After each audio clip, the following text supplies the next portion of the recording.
Guys, eto na yung part 3 ng discipline natin. Medyo matagal-tagal bago natin nagawa ng part 3 kasi inabot tayo ng syempre December at mga netong first week, second week ng January. Medyo busy tayo at eto na nga, ito na yung part 3 natin guys. Okay, so ang kailangan nyo lang gawin is mag-set kayo lagi ng target. Okay, set lang kayo lagi ng target. Pinakamadaling gawin is kunwari, mag-set kayo ng puhunan 1,000. Okay?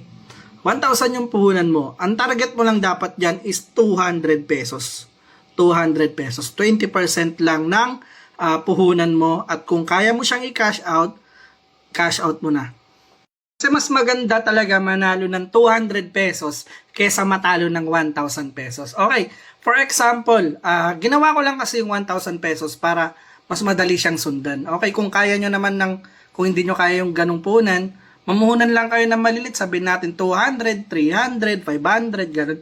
Ganun lang yung kaya nyong i-CI, which is kailangan nyo pa rin maglagay ng target winnings.